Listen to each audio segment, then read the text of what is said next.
येनात्मा बुध्यतात्मैव परत्वेनैव चापरम् अक्षयानन्तबोधाय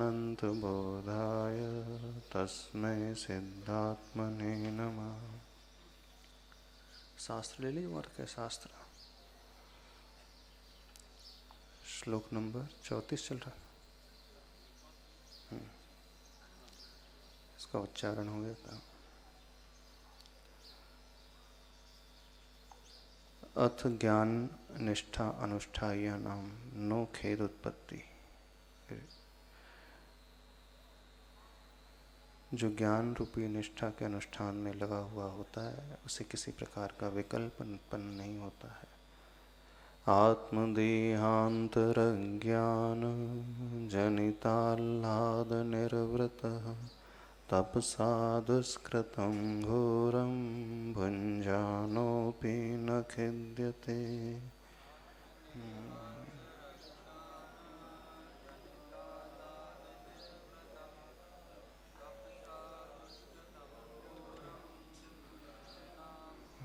दो चार। आत्म और देह के अंतर्ज्ञान से जो सहित होता है, अर्थात जिसे ये ज्ञान होता है कि आत्मा अलग है और शरीर अलग है, अनादिकाल का ये रहस्य आज तक ये संसारी व्यक्ति जान नहीं पाया है। हम सभी के भटकने का कारण संसार में अनादिकाल से यदि कोई है, इस रहस्य को नहीं जान पाना, इस भेद विज्ञान को आज तक नहीं प्राप्त किया इस जीव ने। एक बार भी यदि भेद विज्ञान हो जाता है तो अपने स्वरूप को पाने का पुरुषार्थ वहीं से शुरू कर देता है। अनादिकाल के संस्कार ऐसे बने हुए हैं, सबकी धारणा ऐसी है, शरीर सो आत्मा, आत्मा सो शरीर। आत्मा में, शरीर में ही आत्मा मिली हुई है। शरीर के जन्म से ही वो अपना जन्म मानता है, शरीर के मरण से ही वो अपना मरण मानता है। हर भाव में जब जन्म होता है, वैसे देखा जाए तो उसे फुर्सत ही नहीं मिलती है आत्मा के बारे में सोचने की। इसलिए नहीं मिलती है, चारों संज्ञाओं से वो ग्रसित रहता है, उसी के चक्कर में वो लगा रहता है। आहार संज्ञा, भय संज्ञा, मैथुन संज्ञा और परिग्रह संज्ञा, इन्हीं चारों संज्ञाओं के इर्द गिर्द उसका पूरा जीवन बीत जाता है। जन्म के समय से लेकर जब तक वो बालक होता है, उस समय तो उसे विवेक ही नहीं होता है। माता पिता के ऊपर वो डिपेंड रहता है, जैसे जैसे पेरेंट्स कहते हैं उसके अनुसार वो सब कुछ करता है। समझ ही नहीं होती है कि कुछ तत्व भी होते हैं। लेकिन जब थोड़ा सा विवेक जागृत होता है, बुद्धि जागृत होती है, तो अपने जीवन को, अपने जीवन के लक्ष्य को पाने का कार्य शुरू कर देता है।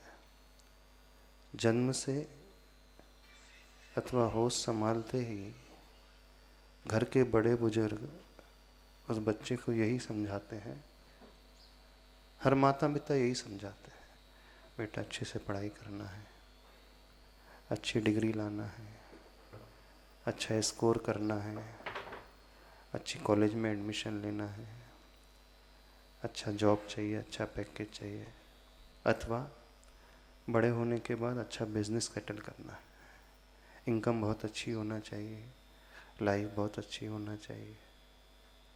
यही होता है। कोई भी माता पिता अपने बच्चे को इसके अलावा कुछ बताते ही नहीं। हर पेरेंट्स यही बताते हैं अपने बच्चे को, कैसे खाना, कैसे पीना, कैसे उठना, क्या करना, क्या नहीं करना, कैसे स्टडी करना, स्कूल में क्या करना। अर्थ पुरुषार्थ काम पुरुषार्थ और थोड़ा बहुत धर्म पुरुषार्थ।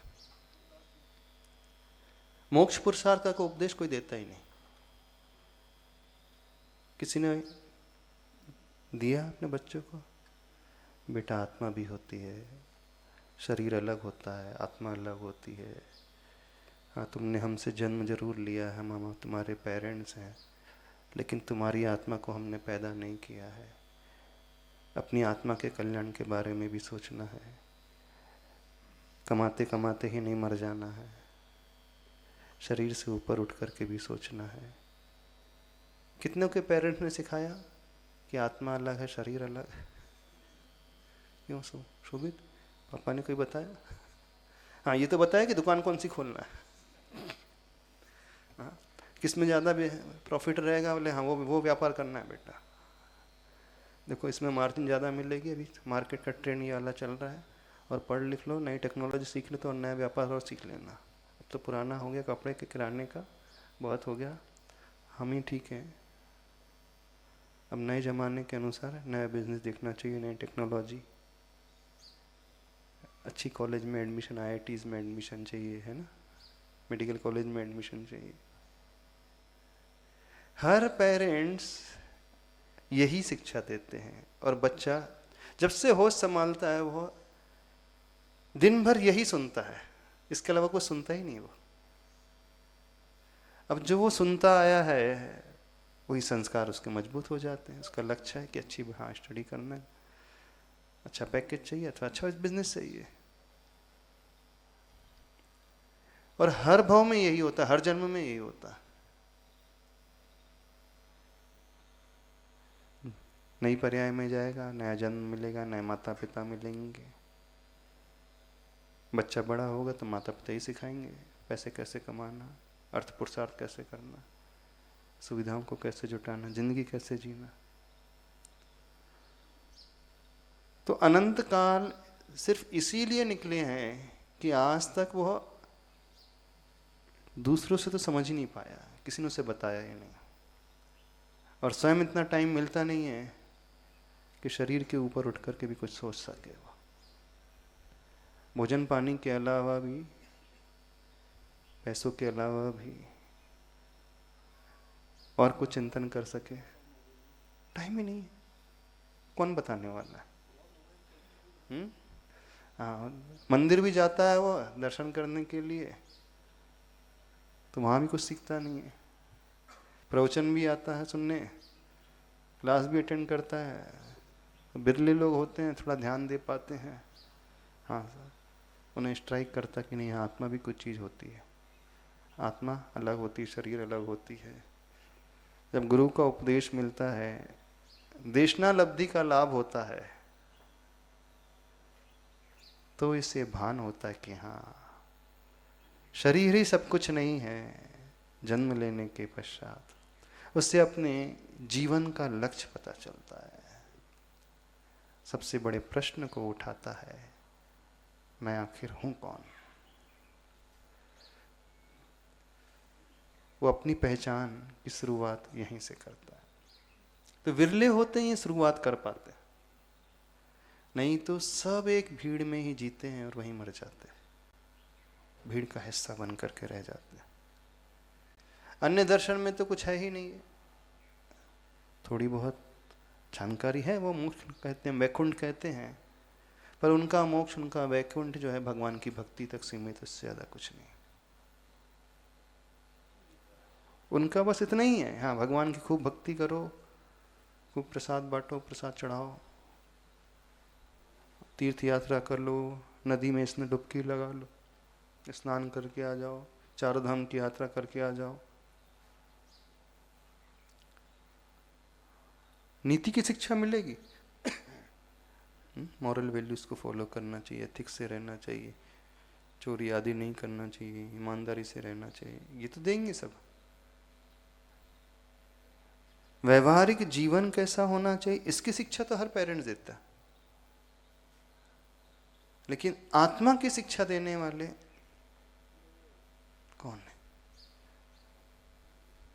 कैलाश जी कभी बेटे को बोला आत्मा अलग होती है, बेटा आत्मा के बारे में सोचना है? हाँ, नहीं बोला। क्यों नहीं बोला? महाराज जी हमें ही विश्वास नहीं, तुम कहाँ से बोल दे? स्वयं बुद्धिमान है, कोई बोलता ही नहीं। हमने तो आज तक किसी पेरेंट्स को नहीं देखा, एक आध एक्सेप्शन होती, विरली होती है, मंदालसी जैसी माँ होती है, शुद्धोसी बुद्धोसी निरंजनोसी माया परिवर्जितोसी, तू शुद्ध है, तू बुद्ध है, तू निरंजन है, तू माया से ऊपर उठा हुआ है, काम से लोभ से ऊपर उठा हुआ है, तू आत्मा तत्व है, तू कभी मर नहीं सकता, तू कभी जल नहीं सकता। बेटा शरीर के लिए नहीं जीना, आत्मा के लिए जीना, आत्मा का पुरुषार्थ करना है। उस मोक्ष पुरुषार्थ को भी जीवन में अपनाना है, इसी में अटक करके नहीं रह जाना है, घर गृहस्थी में चौके चूल्हे में अटक करके नहीं रह जाना है। तुझे तो बड़े होकर के दीक्षा लेना है। एक वर्णन आता है मदालसा का शास्त्रों में, एक माँ थी, वो उसने सिखाया अपने बेटों को, जन्म से पहले ही संस्कार देने लगे। जब जन्म हुआ तो यही लोरी सुनाती थी वो अपनी बच्चों को। बाकी इसके अलावा तो सब कौन सी लोरी सुनाती हैं? फिल्मी सॉन्ग वाली, यही है। अब सुनाने का भी कल्चर नहीं रहा, मोबाइल लगा देंगे, हाँ इसी से सुन ले बेटा, हाँ इसी से सुन लेता है। तो अनंत काल बिल्कुल ऐसे ही निकले हैं। आज तक इस भेद विज्ञान को ये जीव जान ही नहीं पाया, भेद विज्ञान कर ही नहीं पाया कि आत्म देह दोनों भिन्न भिन्न हैं। और जिसे ये एक बार पैदा हो जाए, आत्मदेह अंतर्ज्ञान जिसे पैदा हो जाए, श्लोक में कहा जा रहा है आत्मदेह अंतर्ज्ञान,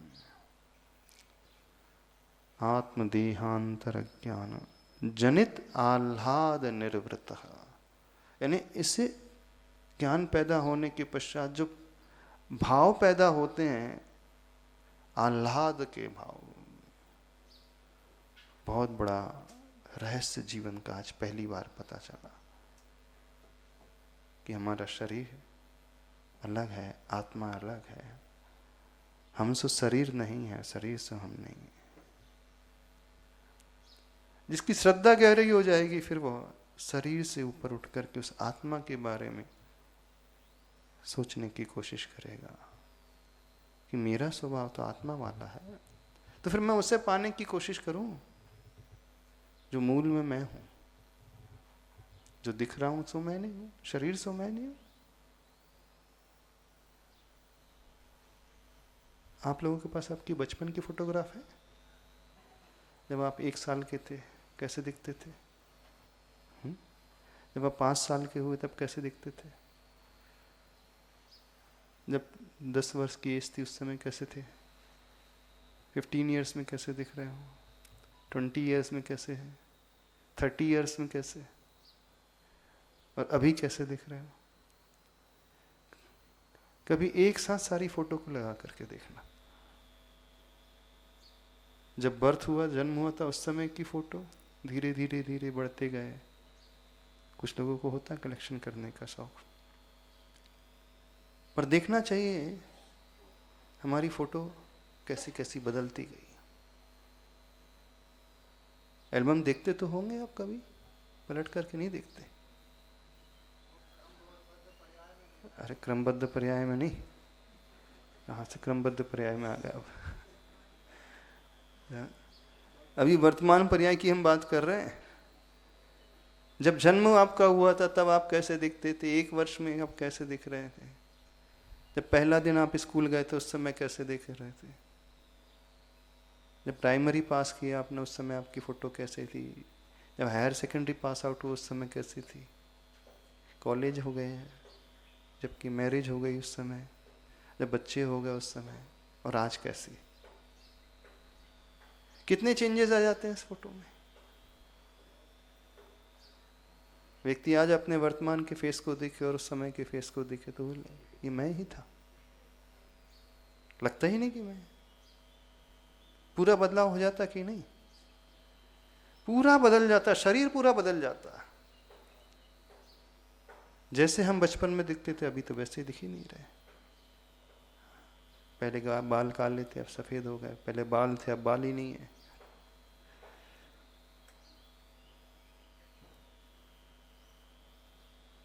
तो इसका अर्थ जब इतनी सारी वो फोटोग्राफ देखता है एक साथ, उसका उसे समझ में आता है आखिर इतने सारे चेंजेस हो रहे हैं, तो मैं तो इस ऐसा हूं नहीं। अच्छा, ओरिजिनली फिर आप किसे मानोगे? आप जब 1 साल के थे उस समय के अपने आप को मानोगे, 5 साल की, 10 साल की, 20 साल, 50 साल, कब सब अपने आप को कहोगे? चार्ट बनाओ, देखो। और 10 साल बाद फिर आप कैसे देखोगे, और 20 साल बाद आप कैसे देखोगे, और उसके बाद क्या होगा, 70 के बाद क्या होगा? क्या पता 70 तक पहुंचे भी नहीं पहुंचे, पहुंच भी गए तो 75 के बाद क्या होगा?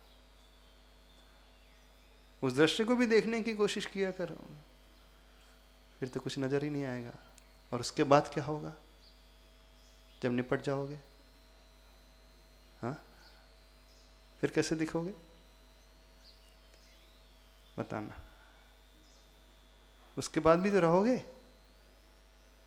तो हर क्षण हमारा शरीर बदल रहा है, हर क्षण हमारे शरीर में परिवर्तन हो रहे हैं, लेकिन कुछ ऐसा है जो अभी हमारे भीतर नहीं बदल रहा है। सो मैं हूं।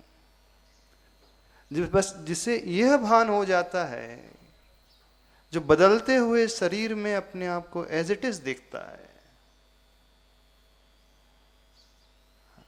शरीर सो मैं नहीं, क्योंकि इसमें इतने सारे चेंजेस हो रहे हैं। हम कौन से रूप को अपना माने बताएं? बालक की अवस्था को, टीनेजर वाली लाइफ को, युवा अवस्था को, प्रौढ़ अवस्था, क्योंकि अभी अवस्था कौन सा? स्थिर तो कुछ है ही नहीं,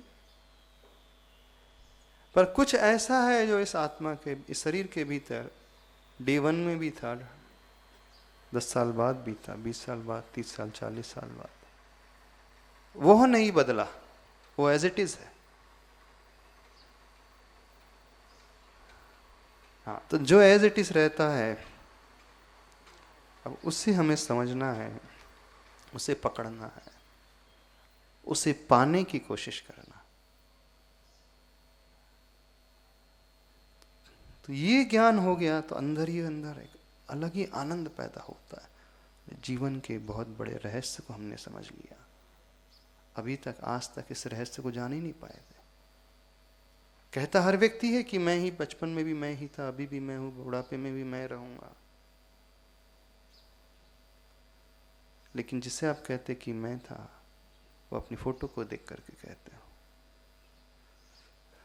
कहोगे यही कि मैं ही, मैं नहीं बदला, वही था, मैं बचपन में भी वही था। लेकिन ध्यान उस ओर नहीं जाता कि मैं वो, जो मैं कह रहा हूं कि मैं वही था, आखिर वो क्या था।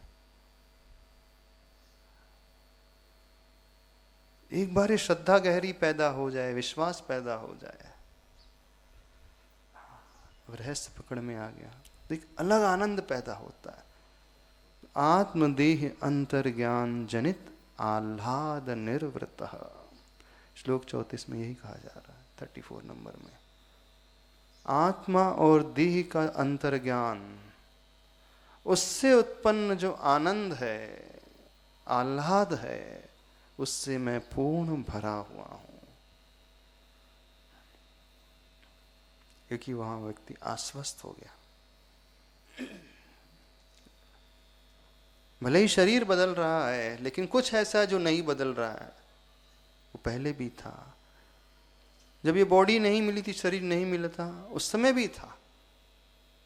शरीर मिल गया है, जन्म से लेकर वृद्धावस्था तक वही है, अब मरने के बाद भी रहेगा। तो जो परमानेंट है, फिर क्यों ना उसे पाने की कोशिश की जाए। कब तक टेम्परेरी में लगे रहेंगे? टेम्परेरी जॉब अच्छा होता, परमानेंट अच्छा होता? हाँ, निर्वृत्त यानी पूर्ण रूप से भरा हुआ आनंद जिसके भीतर पैदा हो गया। जहां जहां शरीर में आत्मा के प्रदेश हैं, असंख्यात प्रदेश, हर प्रदेश में वो आनंद ही आनंद उत्पन्न हो रहा है। हर जगह वो आनंद की लहरें उसे भीतर से आह्लादित कर रही हैं। जब पूरा आत्म तत्व आह्लाद से भर हो जाता है, तो शरीर एकदम रोमांचित हो जाता है। जैसे आप कुछ खाते हो, टेस्ट आता है, पूरा शरीर रोमांचित होता है अथवा आपको कुछ चुभता है तो संवेदन पूरी बॉडी में होता है, चाहे वो सुख का संवेदन हो चाहे वो दुख का, ऊपर से लेकर नीचे तक जहाँ जहाँ हमारी चेतना फैली हुई है हर प्रदेश में वो संवेदन होता है। तो यहाँ पर जो आनंद उत्पन्न हो रहा है आत्मा और देह के अंतर्ज्ञान से उत्पन्न आनंद, और एक बार ये आनंद पैदा हो गया इस भेद विज्ञान उत्पन्न होने के पश्चात, तो नीचे कहा जा रहा है वह जीव तपसा दुष्कृतम घोरम भुंजानो अपि न खिद्यते। कठोर भीषण तप को करते हुए भी, भीषण उपसर्ग को सहन करते हुए भी, भीषण प्रतिकूलताएं उसकी लाइफ में आ रही हैं, कोई मुनिराज जो ध्यान में बैठे हैं, घोर उपसर्ग हो रहा है, फिर भी खेद खिन्न रंच मात्र भी नहीं होते हैं। क्यों नहीं होते? क्योंकि अब जो समझा, जो ज्ञान हुआ, जो आस्था पैदा हुई कि मेरी आत्मा तो अब मर नहीं सकती है, आत्मा कभी छूट नहीं सकती, आत्मा कभी बूढ़ी नहीं हो सकती, आत्मा जीर्ण शीर्ण नहीं होती है, शरीर जीर्ण शीर्ण होता है, शरीर का रंग बदलता है, बालों का रंग बदलता है, स्किन बदल रही है, स्किन में झुर्रियां आ रही हैं, कमर झुक रही है, सब कुछ जो भी कुछ परिवर्तन हो रहा है सब शरीर में हो रहा है। न आत्मा झुकती है, न झुर्रियां पड़ती हैं आत्मा में, न मरती है, आत्मा तो एज इट इज बनी रहती। जैसे ही हमें ये ज्ञान हो जाता है कि हमारा जो है वो कभी लुट नहीं सकता, कोई इसे चुरा नहीं सकता, तब व्यक्ति निर्भय होता है। और जब तक उसे लगता है कि कोई इसे चोरी कर ले सकता है, जीएसटी की रेट बढ़ सकती है, तो उसे डर बना रहता है कि नहीं।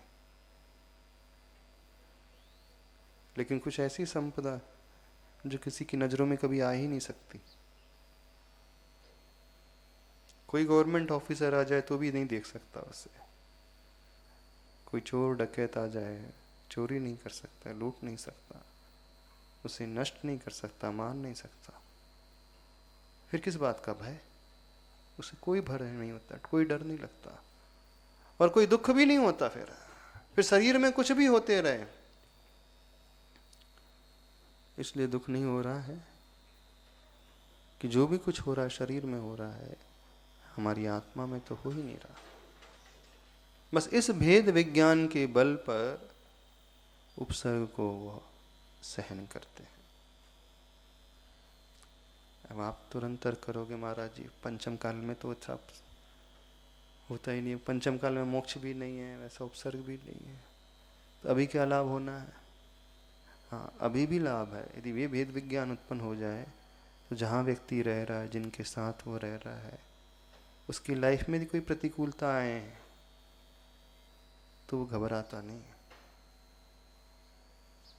बाहर कुछ भी होते रहे, कितनी भी प्रतिकूलता क्यों ना आते रहे, उससे फिर टेंशन नहीं होगा।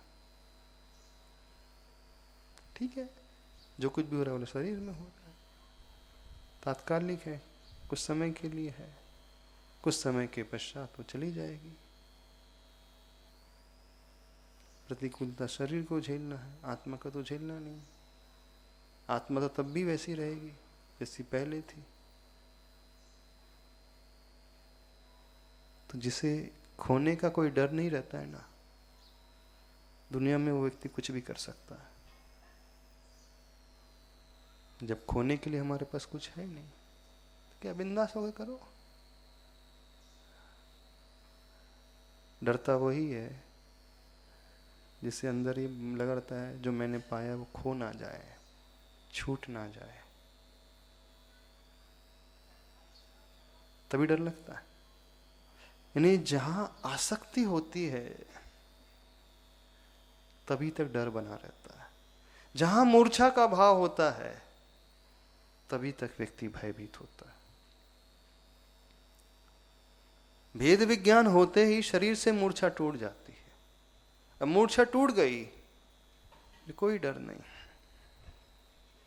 कोई चिंता नहीं, किसी भी प्रकार के उपसर्ग से कोई भय नहीं।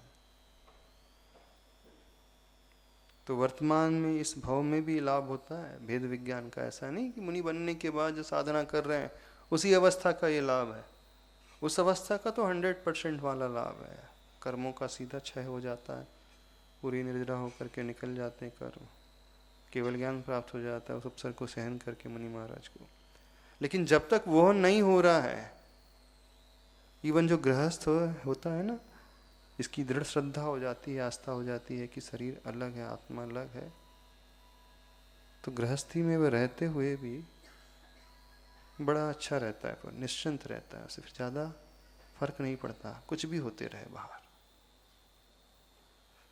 ये भेद विज्ञान जीवन जीना भी सिखा देता है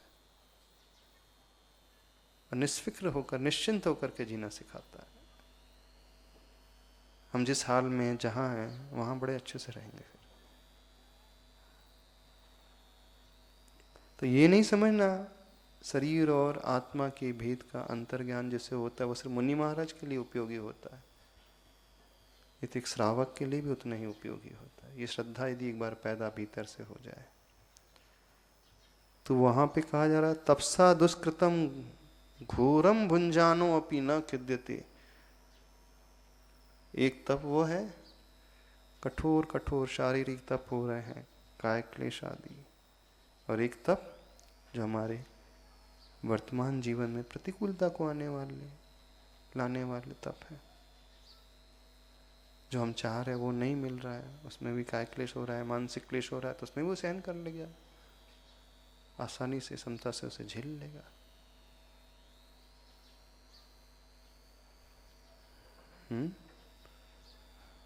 समझ में आ रहा, नहीं समझ में आ रहा? तो आचार्य भगवान कह रहे हैं तपसा दुष्कृतम घोरम भुंजानो अपि न खिद्यते। दुष्कृत, दुष्कृत का अर्थ होता है पाप कर्म, भुंजान का अर्थ होता है भोगते हुए, और घोर यानी बड़े कठोर। अर्थात कठोर से कठोर भी पाप कर्म का फल क्यों ना मिल रहा हो, उसका भोग वह जीव क्यों ना कर रहा हो, अर्थात जिसके जीवन में बहुत ज्यादा कठोर पाप कर्म का भी उदय क्यों नहीं आ रहा हो, वो फिर खेद को प्राप्त नहीं होता है। अर्थात समता से उसे सहन कर लेता, झेल लेगा, समता से स्वीकार कर लेगा। मात्र शारीरिक कष्ट ही नहीं, पाप कर्म तो मानसिक कष्ट भी दे सकते हैं, मानसिक प्रतिकूलता भी पैदा कर सकते हैं। तो यहाँ कहा आत्मा और शरीर के भेद ज्ञान से उत्पन्न आनंद से भरा योगी तप करके भयानक पाप कर्म को भोगता हुआ भी खिन्न नहीं होता है। एक वो पाप कर्म का उदय जो जैसे घानी में के पेले जा रहे हैं मुनि महाराज को, शूली पे चढ़ाया गया है मुनि महाराज को, ऐसे भी उपसर्ग हुए मुनि महाराज के ऊपर, शूली में चढ़ा दिया गया। तमिलनाडु में एक मंदिर है मीनाक्षी मंदिर, जैन मंदिर था वो पहले, आज भी वहाँ चित्र बने हैं, मुनियों को सूली पे चढ़ाया गया पीछे मंदिर के भी। ऐसे भीषण उपसर पंचम काल में भी हुए, सैकड़ों नहीं हजारों मुनियों को चढ़ा दिया गया, फिर भी कोई विकल्प उन्हें नहीं हुआ। हाँ, उसके पीछे तमिलनाडु में बहुत सारे ऐसे, पूरा जैनी धर्म था पहले वहाँ, पूरा जैन था। जब भीषण उपसर्ग हुए 6 महीने तक शास्त्रों की होली जहाँ जलाई गई, हजारों मुनियों को सूली पे चढ़ा दिया गया। सूली में कैसे, सूली यानी फांसी नहीं होती है, फांसी अलग होती है, सूली अलग होती है। सूली जैसे भाला लगा रहता है, पूरा नीचे से डालकर ऐसा ऐसा पकड़ के डाला जाता है, तो वो भाला नीचे से घुस करके सीधे सिर से निकलता है, वो सूली होती है। ऐसे भी उपसर्ग हुए हैं, चौथे काल में तो हुए, पंचम काल में भी हुए हैं। घानी में पेल दिया गया। पद्म पुराण ग्रंथ पढ़ा हो, उसमें उल्लेख आता है दंडक वन का, पढ़ा है ना? जटायु पक्षी जो दंडक वन में था, वही जटायु पक्षी पूर्व भाव में दंडक नाम का राजा था, और उसी ने मुनि महाराजों को घानी में पेला था। और घानी में ऐसा उपसर्ग, भीषण उपसर्ग किया था, नरक गया मर करके, भटकते भटकते कई बार नरक गया, पशु बना, नरक गया, पशु बना। उसी वन में उसका जन्म हुआ जटायु पक्षी के रूप में। फिर उसका कल्याण भी मुनि महाराज से हुआ। चौथे काल में घटना घटी है, घानी में पेल दिया गया। घानी क्या कहलाती? जहां से कोलू होता है ना, गन्ने का रस निकाला जाता है, तेल निकाला जाता है, जैसे पेल दिया जाता है। मुनि महाराज को उसके में डाल करके कोलू चलाए गए। तो ऐसे भी उपसर्ग हुए हैं मुनि महाराज के ऊपर। समाधि मरण पढ़ना बड़ा वाला, हाँ, समाधि मरण पाठ जिनवाणी में है, पढ़ना। उसमें सारे मुनि महाराज के नाम दिए जिन्होंने भीषण दुस्सह उपसर्ग को झेला है। और हर तीर्थंकर भगवान के काल में ऐसे घोर उपसर्ग को विजय प्राप्त कर, घोर उपसर्ग विजय मुनि महाराज होते हैं, जो केवली बनते हैं, अंतकृत केवली बनते हैं। और जो 10 ऐसे उपसर्ग केवली और 10 ऐसे जो अनुत्तर विमान में उत्पन्न होते हैं, प्रत्येक तीर्थंकर भगवान के काल में होता है। ऐसे ऐसे राजा विधर्मी राजा हो जाते हैं, अथवा साधर्मी भी राजा हो लेकिन उसकी मन की ना हो तो उपसर्ग कर देता है। अभी तो ऐसे भीषण उपसर्ग नहीं है फिर भी, पर यहाँ कहा जा रहा है अभी जीवन में यदि किसी भी प्रकार की शारीरिक अथवा मानसिक प्रतिकूलता रूप पाप कर्म के उदय से आ रही है, तीव्र पाप कर्म का उदय है, व्यक्ति को मन चाह नहीं मिल रहा है, उसका कष्ट हो रहा है, शारीरिक कष्ट हो रहा है, मानसिक कष्ट हो रहा है, तो कैसी भी प्रतिकूलता कष्ट रूप आ रही है तो उससे वो भोग रहा है, भोगते हुए भी खेद खिन्न नहीं होता है, अर्थात उन प्रतिकूलताओं को समता से सहन कर जाते हैं वे जीव। कौन से होते हैं वे जीव? जो आत्मा और शरीर के भेद विज्ञान को पैदा कर लेते हैं, उससे जो आनंद उत्पन्न होता है उसी में डूबे रहते हैं। किस बल पर? कि आत्मा तो मर ही नहीं सकती, जो उपसर्ग हो रहा है शरीर में हो रहा है, शरीर तो वैसे ही नष्ट होने वाला था। क्योंकि हमने देख लिया जन्म के समय हमारा शरीर कैसा था, 10 साल बाद कैसा हुआ, 20 में कैसा, 30 में, 40 में कैसा हो गया, 50 में आते आते कैसा हो गया, 70 तक आते आते क्या हो जाएगा। तो शरीर तो वैसे ही जीर्ण शीर्ण होने वाला है, शरीर तो वैसे ही छूटने वाला है। तो हर भाव में हमने मरण स्वीकार किया है, हर भाव में मरे हैं, लेकिन क्यों मरा है, कैसे मरा है? मोह के कारण मरा है। मरते समय उसे मोह ही याद आता है, बच्चे ही याद आते हैं, पैसा ही याद आता है, परिवार ही याद आता है मरते समय, और शरीर याद आता है। जब भी मरण आता है तो बस इसी शरीर के प्रति मोह का भाव लेकर के ही आता है उसको।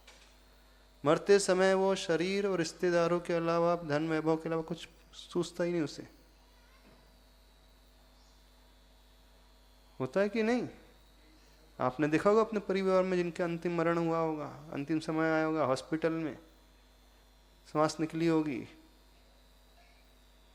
कौन सी इच्छा रहती है? और जी जाऊं, और जी जाऊं। शरीर को लेकर मोह रहता है बस। नहीं, मरते समय नमोकार मंत्र भी याद नहीं आता उसे, आत्मा तो आती ही नहीं याद, भगवान भी याद नहीं आता, बस शरीर का मोह ही दिखता है। हाँ, डॉक्टर किसी तरह बचा ले, बचा ले। अतः बीवी बच्चे नजर आएंगे, पोते नाती पोते नजर आएंगे, उससे दुकानदारी नजर आएगी, घर मकान याद आएगा। बब्बा को ही नजर आता होगा, क्या है, क्यों सोच बस देख लेना, इनके अलावा कोई नजर नहीं आएगा। हर भाव में वो जब भी मरण काल आया है, शरीर के मोह से मोहित हुआ, परिवार के मोह से मोहित हुआ, अथवा धन वैभव के मोह से मोहित हुआ। इसीलिए यानी इसे याद करते करते ही उसने दम तोड़ा। ये तो हॉस्पिटल में मरेगा अथवा घर में मरेगा, तो क्या याद करते हुए मरते? होश ही नहीं रहता पहले तो, मरते समय तो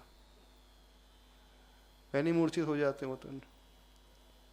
और जब तक जागृति रहती, चेतना रहती है, तो हिसाब किताब ही चलते रहता है। उसको इतना देना, उसको इतना ले लेना, उससे इतना देना, तुम्हारे हिस्से में, तुम्हारे हिस्से में, तुम्हारे हिस्से में। और बेटी जो है गई है मैं ससुराल में, उसके लिए छोड़ कर और दिया जा रहा हूँ। उसे बेटी याद आती है बाद में, उस समय भी हाँ बेटी को भी ये देखना है, उसका हिस्से का ये है, दे नहीं पाया था बेटी को मैं, ये याद आता ना। याद करो जिन जिन का मरण आपने लोगों ने देखा है,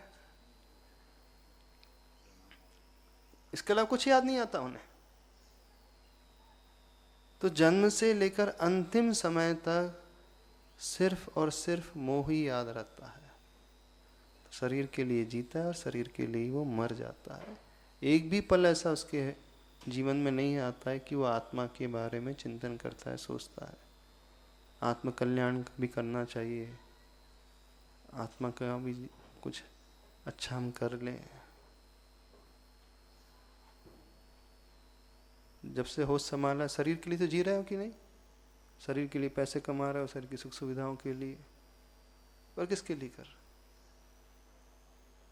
तो वो उपसर्ग होते हुए, भीषण दुष्कृत उपसर्ग होते हुए पाप कर्म के उदय स्वरूप, उसको भोगते हुए भी वे मुनिराज अथवा वो योगी अथवा वो जीव रंच मात्र भी खेद खिन्नता को प्राप्त नहीं होते हैं। क्यों नहीं होते? क्योंकि उनका विश्वास मजबूत हो गया है, जो कुछ भी हो रहा है शरीर में हो रहा है, शरीर तो वैसे ही मरने वाला है, सड़ने वाला है, गलने वाला है।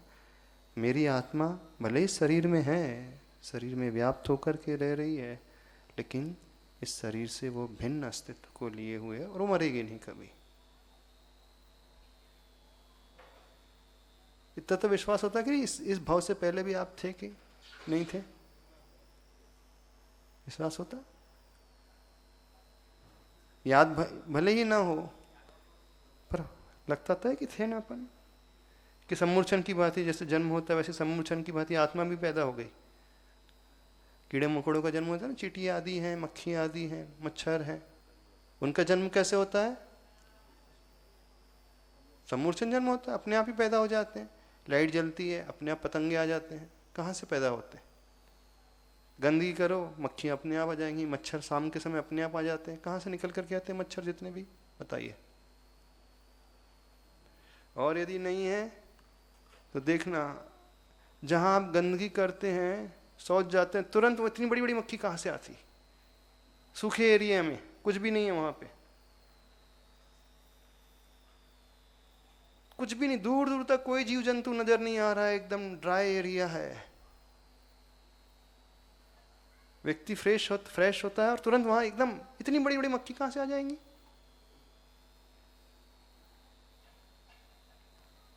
संध्या काल के समय इतने मच्छर कहां से आ जाते हैं अपने आप?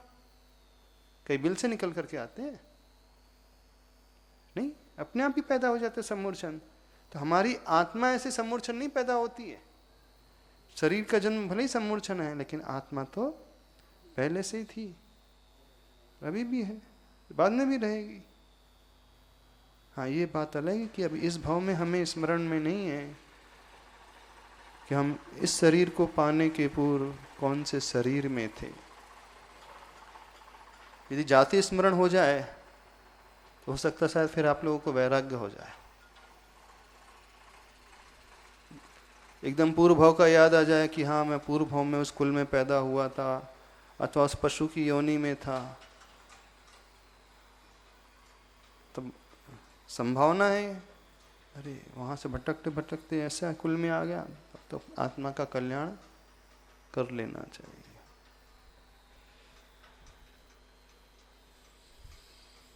तो भेद विज्ञान पैदा करना सीखें।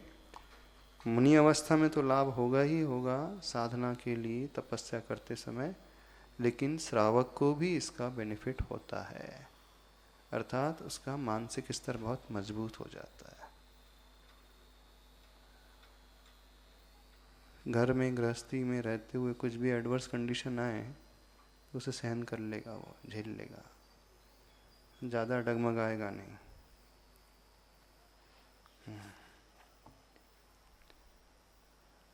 अच्छा, श्री हिंदी पढ़ते हैं। जो जानता तन तथा निज आत्म भिन्न, होता नहीं वह कभी अति खेद खिन्न।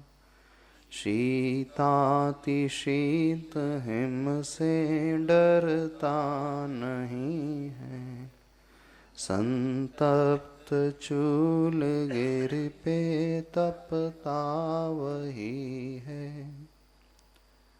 जो जानता तन तथा निज आत्मा को भिन्न, होता नहीं वह कभी यति, अर्थात वे मुनिराज खेद खिन्न कभी नहीं होते हैं। शीत अति शीत हिम से वे डरते नहीं हैं। योगी भक्ति आती है ना, उसका पहला पद ही है, वर्षा ऋतु में जल की धारा, मानो बाणों की वर्षा। नरक पतन से भीत हुए हैं, जागृत मति है मतित हुए।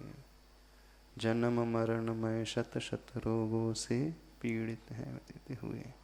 बिजली बादल सम वैभव है, जल बुद बुद सम जीवन।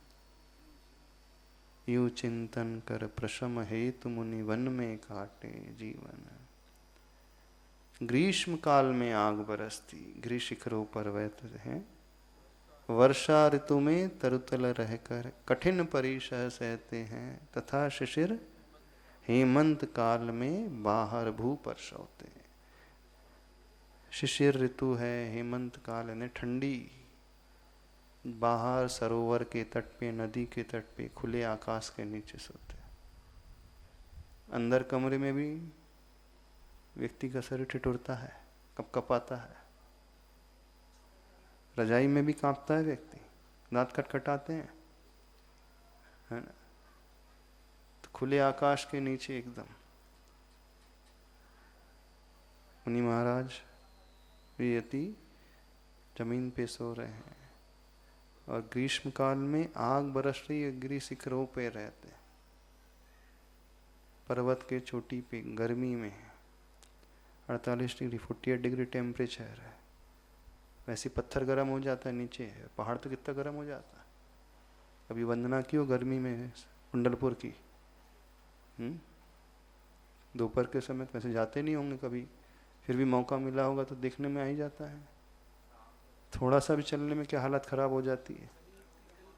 हाँ कुंडलपुर में जब आचार्य भगवान का विहार हुआ था गर्मी के समय, अमरकंटक चतुर्मास के लिए 2009 में, तपती धूप में जून के महीने में आचार्य भगवान निकले 3 बजे 3:30 बजे। बड़े बाबा गए और वैसे चढ़ते चढ़ते 3:30-4 बजे ये हालत होती है। तो वे मुनि महाराज पर्वत की चोटी पे कैसे खड़े होते होंगे, वो पत्थर कितना गर्म हो जाता है, फिर भी खड़े। वर्षा ऋतु में वृक्ष के नीचे वो मोटी मोटी जल की धारा बाणों की भांति लगती।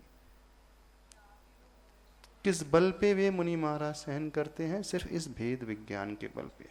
तो शीत अति शीत हिम से वे डरते नहीं हैं, संतप्त चूल गिरी पे तपता वही यति है, ये वही योगी है। तपा हुआ वो चूलगिरी, चूलगिरी का अर्थ वो क्षेत्र नहीं, पर्वत का वो चूली का, पर्वत की वो चोटी, उसमें तपते हुए भी वह किसी प्रकार से खेद खिन्न नहीं होते हैं। वहीं जाकर के तपस्या करने वाले होते हैं। तो जिसका भेद विज्ञान मजबूत हो जाता है वही जीव जो है शारीरिक कष्टों को बहुत आसानी से झेलता है।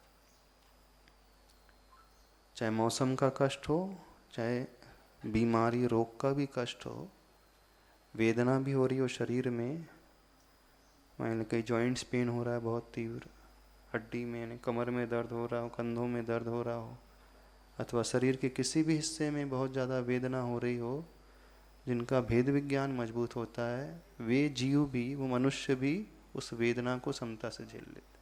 अभी बड़े बड़े उपसर्ग की तो बात नहीं कर रहे, जो परवश होकर के आ जाते हैं। हमारा असाता वेदनी का तीव्र उदय आ गया, मान लीजिए ऐसा रोग हो गया, बहुत ज़्यादा वेदना हो रही, होता है ना किसी को साइटिका का रोग हो जाता है तो कैसा चुभता है वो दर्द। स्पाइनल कॉर्ड L4 में L5 में प्रॉब्लम आ जाए, स्लिप डिस्क हो जाए, झुक नहीं पाता वो, अथवा दांत का दर्द हो, दांत निकल रही हो, तो कितना दर्द होता है, फिर भी सहन कर जाते हैं। तो शारीरिक कष्टों को भी वह सहन करते हैं। ऐसे इस भेद विज्ञान, आत्मा और शरीर के ज्ञान, भेद का ज्ञान होने पर किसी प्रकार की खेद खिन्नता नहीं होती है। इसी अभ्यास के बल पर वो उपसर्ग को जीतते हैं, और इसी अभ्यास के बल पर हम अपने जीवन की प्रतिकूलताओं को झेल सकते हैं, चाहे वो शारीरिक प्रतिकूलता आ रही है अथवा मानसिक प्रतिकूलता है। तो भेद विज्ञानी जीव ही कष्ट सहिष्णु बन सकता है। जिसका वैराग्य दृढ़ होता है वही व्यक्ति कष्ट सहिष्णु बन सकता है। भेद विज्ञान का अर्थ वैराग्य मजबूत हो गया। कष्ट सहिष्णु कौन कहलाता है? कष्ट कितने भी आए शरीर में वो सहन करने का आदी हो जाता है, समता से सहन करता है, ना नुकुर करके नहीं, चिल्ला करके नहीं, रोते गाते नहीं। किस बल पर? इस भेद विज्ञान के बल पर। आगे चले 35वां। हाँ किसकी? हाँ, ते गुरु मेरे उस और बस वही जो योगी भक्ति की पंक्तियां हैं। तरु शीत पड़े कपि मत गले, दाह है सब बन रहा है, वही उस ठंड को का वर्णन है, गर्मी का वर्णन है। ताल तरंगन के तटे ठाड़े ध्यान लगाए, ऐसे। कपि यानी बंदर का भी मत गलने लगता है। ऐसे ठंड में भी वे मुनिराज ध्यान लगाते हैं। जेठ तपे रवि आकरो, ज्येष्ठ माने सूखे सरोवर नीर, शैल शिखर मुनि तप तपे, दाज है नगन शरीर। तीनों ऋतु का वर्णन वही गुरु स्तुति में कही है। ते गुरु मेरे और बसो, जे भव जल्दी जहाज, आप तेरे पर तार हैं ऐसे श्री ऋषिराज। तो ये भेद विज्ञान के बल पे उपसर्ग को झेलते हैं। अगला श्लोक देखते हैं 35वां। अथ खिन्नताम अनुभवताम आत्मस्वरूप उपलब्धिर्नास्ति इति निवेदयति। उपसर्ग अथवा प्रतिकूलता आने पर जो जीव खेद खिन्न हो जाता है, खिन्नता का अनुभव करता है, जिसका मन डगमगाने लगता है, तो उसे आत्मा की उपलब्धि नहीं हो सकती, ऐसे यहाँ पर बतलाते हैं श्लोक में। अब उपसर्ग होगा, परिचय आ गया, तो शरीर में वेदना तो होगी। ऐसा नहीं है कि वे मुनिराज जो पर्वत के शिखर पर तपस्या कर रहे हैं तो उनके शरीर में कष्ट नहीं हो रहा है, कष्ट तो होगा, लेकिन कष्ट होते हुए भी उनकी समता नहीं छूटती, ये कहा जा रहा है। कोई पत्थर मारेगा तो खून तो निकलेगा, खून निकलेगा तो दर्द भी होगा शरीर से। जब शरीर से खून निकल रहा है, कोई कीड़ा काट रहा है, मान लीजिए बिच्छू काट रहा है, तो दर्द होगा शरीर में। मुनि महाराज को भी दर्द होता है, शेर काट रहा है, कोई भी जीव, सियालनी भक्षण कर रही है, तो दर्द तो होता है, पर दर्द होते हुए भी उनका उपयोग उस दर्द की ओर नहीं जाता, ये कहा जा रहा है। तो वो राग द्वेष का भाव उस समय नहीं करते हैं, और यदि वो खेद खिन्नता का अनुभव कर रहे हैं तो फिर आत्मा के स्वरूप की उपलब्धि उन्हें नहीं हो सकती है, यह बताया जा रहा है। राग द्वेषादि कल्लोलय,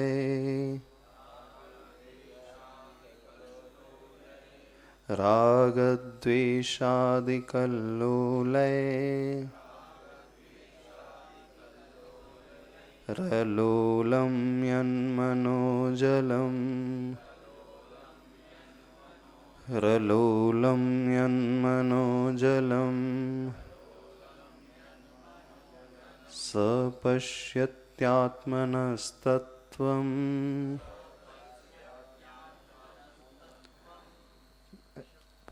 पश्यत्यात्म देखो किसका सपश्यत्यात्मनस ऐसा पढ़ना सपश्यत्यात्मनस थोड़ा सा कॉमा लगाओगे तो समझ में आ जाएगा सपश्यत्यात्मनस सपश्यत्यात्मनस्तत्त्वम् सपश्यत्यात्मनस्तत्त्वम् सतत्त्वं नेतरो जनः। यही पार्ट है, दूसरा पार्ट है तत्तत्त्वं नेचर स है कि तत् है बाद में भी सतत्त्वं नेतरो जनः। सा का उच्चारण नहीं करना, बहुत सारे लोग स न बोल करके सा बोलते हैं। सा पश्यत नहीं बोलना है, स बोलना है। ह्रस्व अ है, अनार का अ है, आम का आ नहीं है यहाँ पर। सा नहीं कहना, स पश्यत्यात्मनस्तत्त्वम् स तत्त्वं नेतरो जनः। दूसरा पाठ भी मिलता है तत्तत्त्वं नेतरो जनः, पर यहाँ पर स लिखे हैं महाराज जी ने, दोनों ही पाठ मिलते हैं। राग द्वेषादिकल्लोलय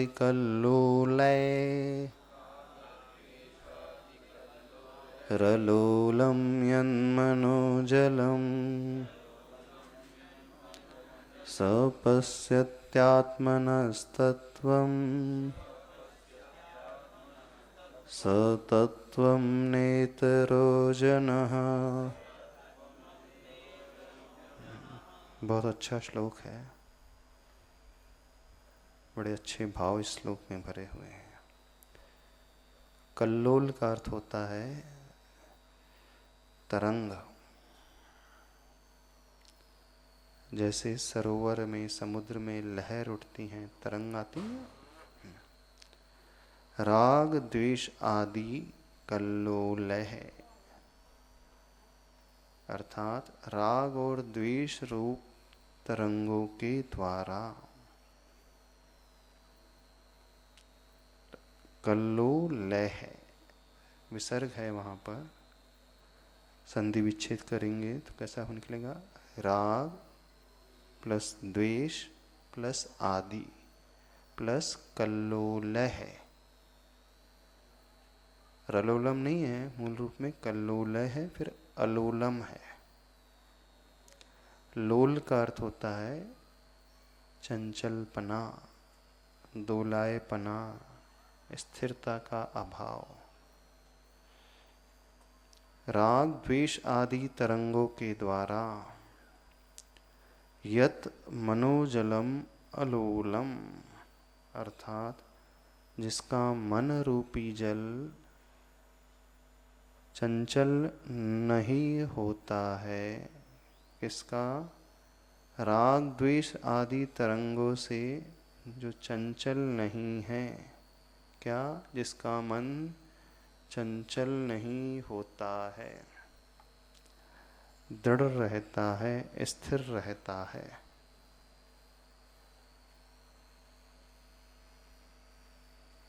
वही जीव सपश्यति, नीचे श्लोक में सपश्यति संधि विच्छेद करेंगे, आत्मनस तत्वम।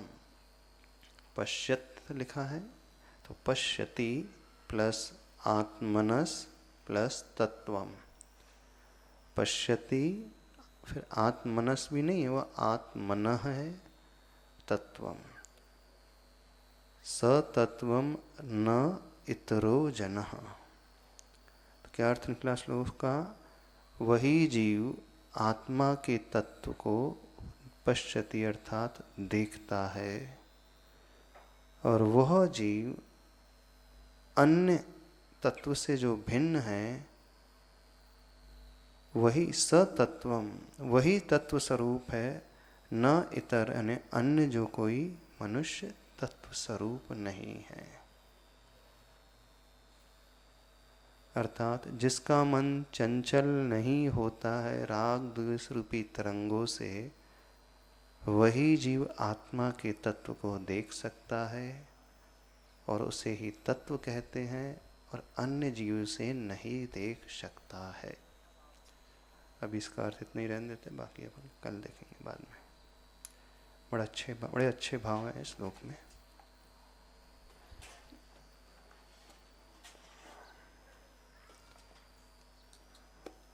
बोधि समाधि परिणाम शुद्धि स्वात्मोपलब्धि शिवशावक सिद्धि चिंतामणिम चिंतित वस्तुदाने तोम वंदमानस ममास्तु।